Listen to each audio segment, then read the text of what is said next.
Hello friends, good morning all of you. आज की इस वीडियो में हम बात कर रहे हैं चुनाव आयोग के बारे में, इलेक्शन कमीशन के बारे में। चुनाव आयोग से संबंधित अनुच्छेद 324 है। आर्टिकल 324 चुनाव आयोग से संबंधित है, इलेक्शन कमीशन से संबंधित है। भारतीय संविधान में चुनाव आयोग का जिक्र किया गया है। भारतीय संविधान के भाग 15 अनुच्छेद 324 में चुनाव आयोग का जिक्र किया गया है। चुनाव से संबंधित जो अनुच्छेद है वो अनुच्छेद 324 से 329 तक है।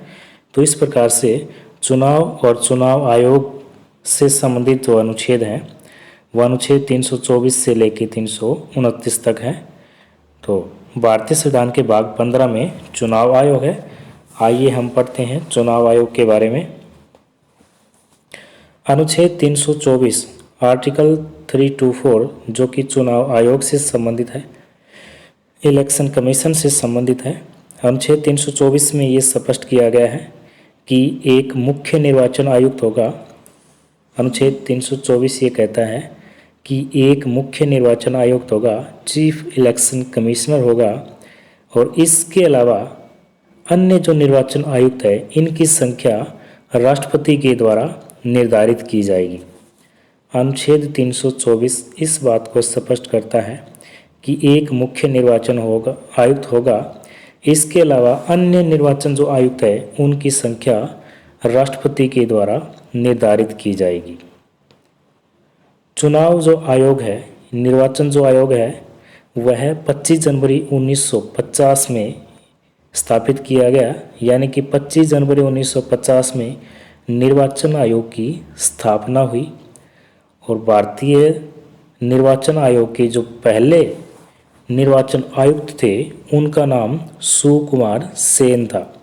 सुकुमार सेन जी जो हैं वो भारतीय निर्वाचन आयुक्त के पहले निर्वाचन आयुक्त रह चुके हैं। भारतीय निर्वाचन आयोग के पहले निर्वाचन आयुक्त सुकुमार सेन थे। इसके अलावा निर्वाचन आयोग की जो स्थापना है वो 25 जनवरी 1950 को हुई। इसीलिए तो 25 जनवरी को क्या है, वोटर डे के रूप में, मतदाता दिवस के रूप में मनाया जाता है। अगर हम निर्वाचन आयोग के सदस्यों की संख्या का जिक्र करें तो 1950 से लेकर 1989 तक, 1952-1989 तक यह एक सदस्यीय ही संस्था थी, यानी कि इसमें केवल एक ही सदस्य था। और वह कौन था?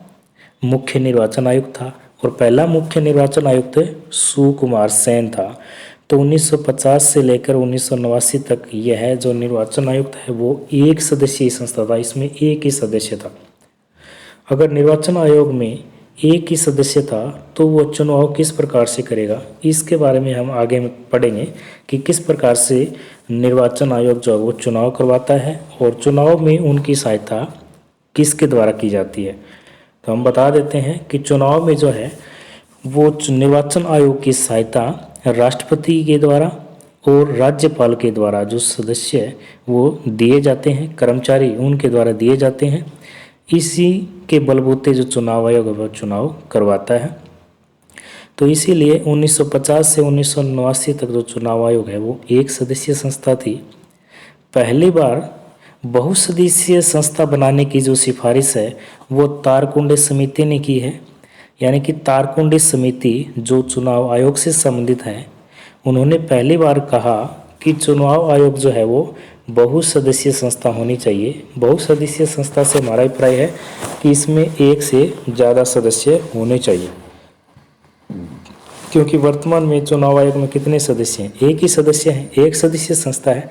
तो पहली बार तारकुंडे समिति ने चुनाव आयोग को बहुसदस्यीय संस्था बनाने की सिफारिश की।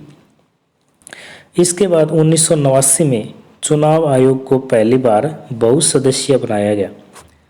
1989 में चुनाव आयोग को पहली बार बहुसदस्यीय बनाया गया, यानी कि चुनाव आयोग में एक से अधिक सदस्य हुए। लेकिन 1990 में सुप्रीम कोर्ट के आदेश पर इसे फिर से एक सदस्यीय संस्था बना दिया गया। 1989 में इसे बहुसदस्यीय बनाया गया, लेकिन एक साल के बाद ही 1990 में सुप्रीम कोर्ट ने यह आदेश दे दिया और उससे दोबारा से एक सदस्यीय संस्था बना दिया गया चुनाव आयोग को। इसके बाद गोस्वामी समिति की सिफारिश पर, पहली जो सिफारिश है बहुसदस्यीय संस्था की किसने की, तारकुंडे समिति ने की। उसके बाद एक और समिति आती है चुनाव आयोग से संबंधित, गोस्वामी समिति। गोस्वामी समिति ने सिफारिश की और उसके बाद 1993 से गोस्वामी समिति की सिफारिश के बाद 1993 से चुनाव आयोग में बहुसदस्यीय संस्था बना दी, यानी कि एक से ज़्यादा सदस्य इसमें शामिल थे। और इसमें कौन कौन सदस्य शामिल थे, एक मुख्य निर्वाचन आयुक्त शामिल था और इसके अलावा 2 अन्य निर्वाचन आयुक्त शामिल थे। तो सबसे पहले बहुसदस्यीय संस्था की जो सिफारिश है वो तारकुंडे समिति ने की, लेकिन गोस्वामी समिति की सिफारिश के बाद 1993 में चुनाव आयोग को बहुसदस्यीय संस्था बना दिया। उसमें एक मुख्य निर्वाचन आयुक्त और 2 अन्य निर्वाचन आयुक्त शामिल थे। इसके अलावा हमें इस बात को भी ध्यान रखना चाहिए कि वी.एस. रमा देवी एकमात्र महिला है जो कि मुख्य निर्वाचन आयुक्त रह चुकी है। वी.एस. रमा देवी एकमात्र ऐसी महिला है जो मुख्य निर्वाचन आयुक्त रह चुकी है। वी.एस. रमा देवी की तस्वीर ये है। वर्तमान में जो निर्वाचन आयुक्त है इसमें आपको पता ही है कि एक मुख्य निर्वाचन आयुक्त है और 2 अन्य निर्वाचन आयुक्त है, क्योंकि 1993 से निर्वाचन आयुक्त कैसा बन गया है, बहुसदस्यीय बन गया है। तो वर्तमान में जो चीफ इलेक्शन कमीशन है उनका नाम क्या है, सुनील अरोड़ा है। ये सुनील अरोड़ा जी है चीफ इलेक्शन कमीशन। इसके अलावा 2 और मुख्य निर्वाचन आयुक्त है जिनमें अशोक लवासा जी हैं, ये अशोक लवासा जी की तस्वीर है, और सुशील चंद्रा शामिल है, और ये क्या है, सुशील चंद्रा जी है। तो इस प्रकार से वर्तमान में जो निर्वाचन आयुक्त हमारा है, चुनाव आयोग है, उसके मुख्य निर्वाचन आयुक्त सुनील अरोड़ा, इसके अलावा अन्य निर्वाचन आयुक्त में अशोक लवासा और सुशील चंद्रा शामिल है। इसके बाद हम बात करते हैं मुख्य निर्वाचन आयुक्त की योग्यता के बारे में, क्वालिफिकेशन के बारे में। तो भारतीय संविधान में मुख्य निर्वाचन आयुक्त और अन्य निर्वाचन आयुक्त की योग्यता के बारे में वर्णन नहीं किया गया है। इस बारे में संविधान मौन है, लेकिन साधारण तौर पर जो आईएएस अधिकारी होते हैं वही इन पदों पर क्या है, नियुक्त किए जाते हैं। यानी कि निर्वाचन जो आयुक्त होते हैं वो किन को नियुक्त किए जाते हैं, जो आईएएस अधिकारी होते हैं उन्हीं को नियुक्त किए जाते हैं। तो योग्यता के बारे में संविधान में कहीं भी इसका वर्णन नहीं है क्वालिफिकेशन के बारे में, और साधारण भाषा में साधारण तौर पर आईएएस जो अधिकारी है वो ही इन पदों पर क्या है, नियुक्त किए जाते हैं, अपॉइंट किए जाते हैं। नियुक्ति किसके द्वारा की जाती है, राष्ट्रपति के द्वारा की जाती है। मुख्य निर्वाचन आयुक्त, अन्य निर्वाचन आयुक्त की नियुक्ति राष्ट्रपति के द्वारा की जाती है। अपॉइंटमेंट जो है वो प्रेसिडेंट के द्वारा की जाती है। कार्यकाल कितना होता है, इनकी ड्यूरेशन कितनी है, तो ड्यूरेशन है 6 वर्ष या 65 वर्ष की आयु में जो भी पहले हो। 6 वर्ष या 65 वर्ष की आयु जो भी पहले हो। इससे हमारा अभिप्राय है कि अगर कोई व्यक्ति 52 साल की उम्र में निर्वाचन आयुक्त बनता है तो रिटायर कब हो जाएगा, 58 साल की उम्र में रिटायर हो जाएगा, क्योंकि 52 और 6 साल का कार्यकाल है, 58 साल की उम्र में रिटायर हो जाएगा। और इसके अलावा अगर कोई व्यक्ति 64 साल की उम्र में पद धारण करता है तो अधिकतम उम्र कितनी है, 65 वर्ष है, तो वह 1 साल के बाद यानी कि 65 वर्ष में रिटायर हो जाएगा। तो कार्यकाल जो अवधि है वो कितनी है, 6 वर्ष या 65 वर्ष की आयु तक जो भी पहले हो, या 6 वर्ष पहले हो जाए या फिर 65 वर्ष पहले हो जाए। इसके अलावा पद से हटाने की प्रक्रिया, क्या हम इन्हें 6 साल या 65 वर्ष की उम्र से पहले भी हटा सकते हैं, हटा सकते हैं। किस प्रकार से हटा सकते हैं, मुख्य निर्वाचन आयुक्त को उसी प्रकार से हटाया जा सकता है जिस विधि से आर्टिकल 124 के क्लोज 4 में हमने पढ़ा है कि उच्चतम न्यायालय के न्यायाधीशों को किस प्रकार से हटाया जा सकता है। सुप्रीम कोर्ट के जो जजेस हैं उनको हटाने की प्रक्रिया का जिक्र आर्टिकल 124 के क्लोज 4 में किया गया है, और उनको 2 तरीकों से हटाया जा सकता है। 2 उन पर अगर आरोप लगते हैं, वो आरोप कौन कौन से थे, कदाचार और अयोग्यता का। तो उसी प्रकार से मुख्य जो निर्वाचन आयुक्त है उनको भी आर्टिकल 124 के क्लोज 4 के तहत हटाया जा सकता है, यानी कि उन पर 2 आरोप लगने के बाद ही उन्हें हटाया जा सकता है। और वो आरोप कौन कौन से हैं, कदाचार और अयोग्यता के द्वारा उन्हें उनके पद से हटाया जा सकता है। इसके अलावा अन्य निर्वाचन आयुक्त को मुख्य निर्वाचन आयुक्त की सिफारिश पर राष्ट्रपति के द्वारा हटाया जा सकता है।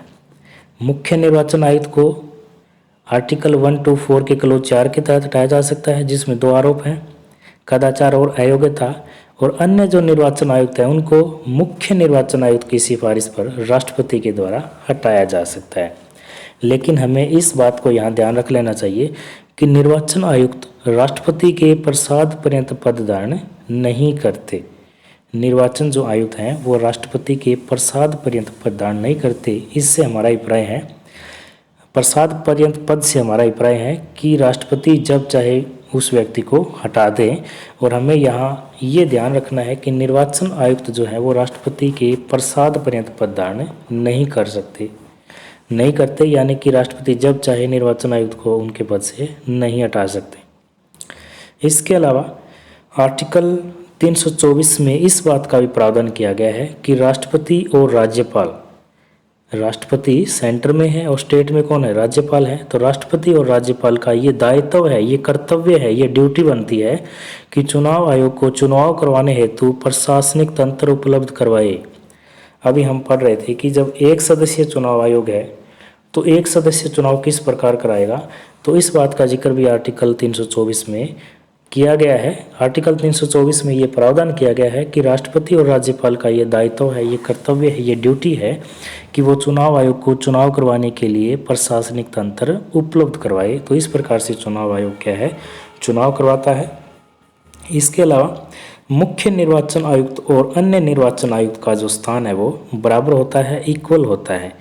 ये नहीं है कि इनमें क्या है, एक हेड होता है या किसी का स्थान ऊपर है किसी का स्थान नीचे है, ऐसा नहीं है। बल्कि मुख्य निर्वाचन आयुक्त और अन्य निर्वाचन आयुक्त का जो स्थान है वो क्या है, बराबर होता है, इक्वल होता है। इसके अलावा अनुच्छेद 324 में ये भी प्रावधान किया गया है कि जब निर्वाचन आयोग में किसी भी विषय पर कोई निर्णय किया जाएगा तब मुख्य निर्वाचन आयुक्त आयोग का चेयरमैन या अध्यक्ष होगा। आर्टिकल 324 में ये स्पष्ट किया गया है, ये प्रावधान किया गया है कि निर्वाचन आयोग में किसी भी विषय पर कोई निर्णय लिया जाना है, निर्वाचन आयोग के द्वारा कोई डिसीजन लिया जाना है, कोई निर्णय लिया जाना है, तब जो मुख्य निर्वाचन आयुक्त है वो आयोग का क्या होगा, चेयरमैन होता है, अध्यक्ष होता है। इसके अलावा अनुच्छेद 324 में ये भी वर्णन किया गया है कि जो प्रादेशिक निर्वाचन आयुक्त है उनकी नियुक्ति भी की जा सकती है, यानी कि रीजनल इलेक्शन कमिश्नर की नियुक्ति का प्रावधान भी अनुच्छेद 324 में है, ताकि इनके कार्यभार को कम किया जा सके और चुनाव जो है वो अच्छी प्रकार से संपन्न किए जा सके। तो आर्टिकल 324 में प्रादेशिक निर्वाचन आयुक्त, रीजनल इलेक्शन कमीशन की नियुक्ति का प्रावधान भी किया गया है।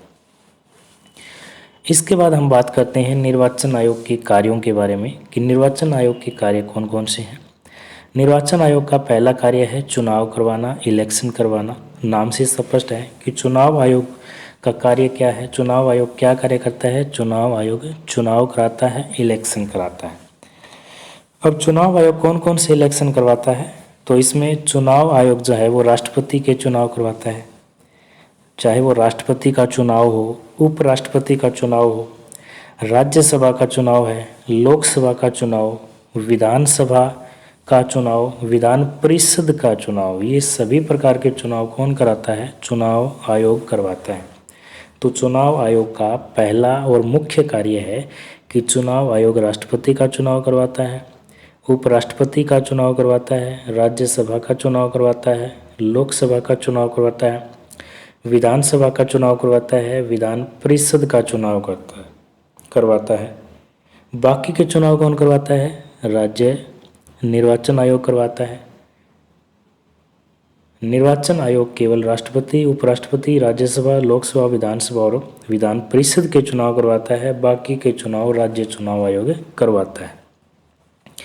इसके अलावा चुनाव से संबंधित अधिसूचना जारी करना, चुनाव से संबंधित जितनी भी अधिसूचनाएं जारी की जाती है, कब चुनाव होंगे, कब वोट पड़ेंगे, कब गिनती होगी, कब नामांकन पत्र लिए जाएंगे, कब वापस लिए जाएंगे, कब भरे जाएंगे, चुनाव से संबंधित जितनी भी अधिसूचनाएं हैं सभी प्रकार की अधिसूचना जारी करना चुनाव आयोग का कार्य है। तो चुनाव से संबंधित अधिसूचना भी चुनाव आयोग के द्वारा जारी की जाती है, यह भी चुनाव आयोग का कार्य है। मतदाता की सूचियां तैयार करना, वोटर लिस्ट तैयार करना। वोटर लिस्ट आपने देखी है, वोटर लिस्ट किसके द्वारा तैयार की जाती है? चुनाव आयोग के द्वारा। जब भी इलेक्शन होते हैं उससे पहले वोटर लिस्ट आती है। वोटर लिस्ट में वोटर का नाम होता है, जिनका नया वोट बनता है उनका नाम उस वोटर लिस्ट में होता है, जिनकी मृत्यु हो गई है उनका जो नाम है उससे हटाना। ये सभी कार्य चुनाव आयोग के हैं। तो चुनाव आयोग मतदाता की सूची तैयार करता है, वोटर लिस्ट तैयार करना चुनाव आयोग का कार्य है।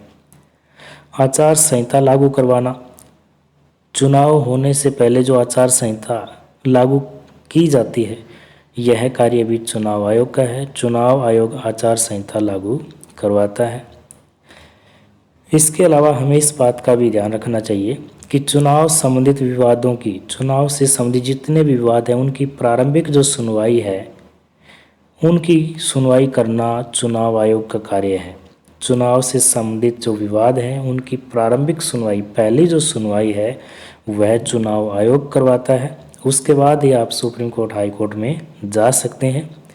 लेकिन राष्ट्रपति और उपराष्ट्रपति के चुनाव से संबंधित विवादों में आयोग की कोई भूमिका नहीं होती, यानी कि राष्ट्रपति और उपराष्ट्रपति के चुनाव से संबंधित विवाद का निपटारा कौन करता है? सुप्रीम कोर्ट करती है।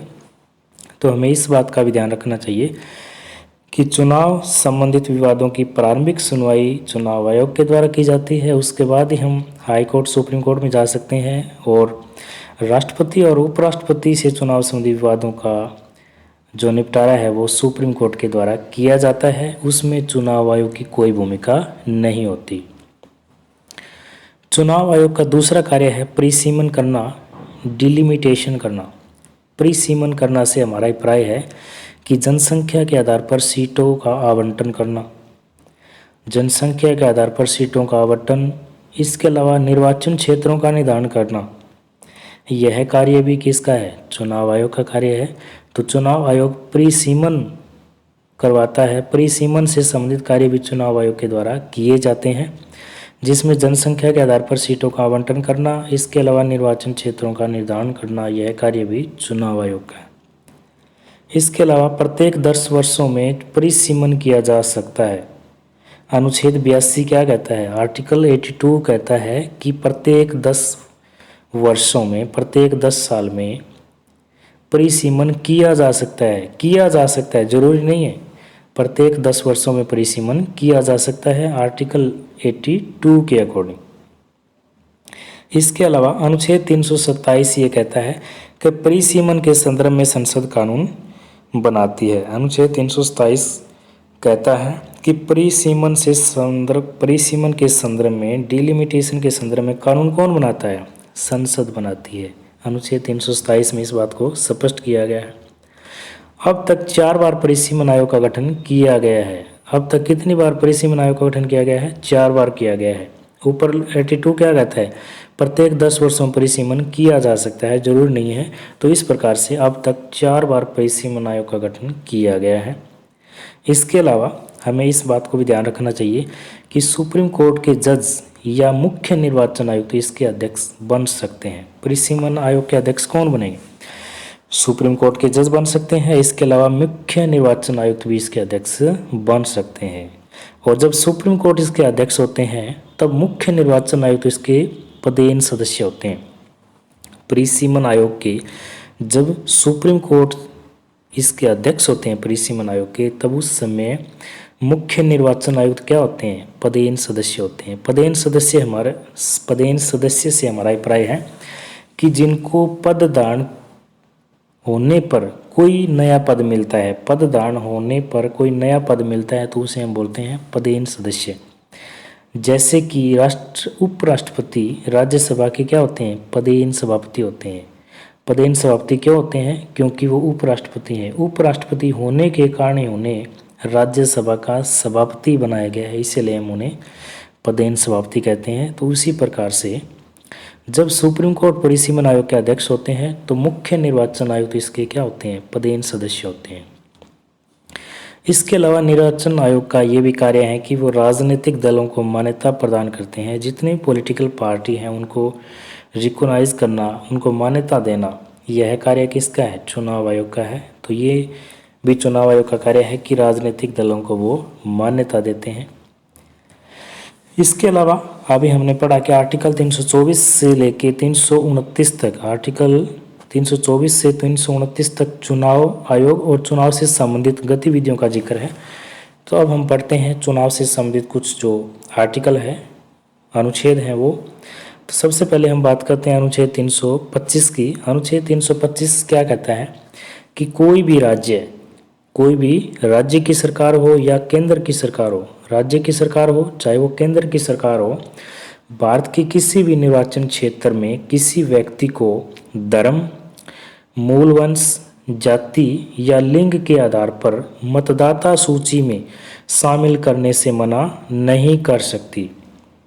अनुच्छेद 325 ये कहता है कि किसी भी व्यक्ति को वोटर लिस्ट में शामिल करने से इस आधार पर मना नहीं किया जा सकता कि धर्म, मूलवंश, जाति या लिंग के आधार पर मतदाता सूची में शामिल करने से मना नहीं किया जा सकता, चाहे वो केंद्र की सरकार है चाहे वो राज्य की सरकार है। तो अनुच्छेद 325 ये स्पष्ट करता है कि राज्य सरकार और केंद्र सरकार किसी व्यक्ति को धर्म, मूलवंश, जाति, लिंग के आधार पर मतदाता सूची में शामिल करने से मना नहीं कर सकती।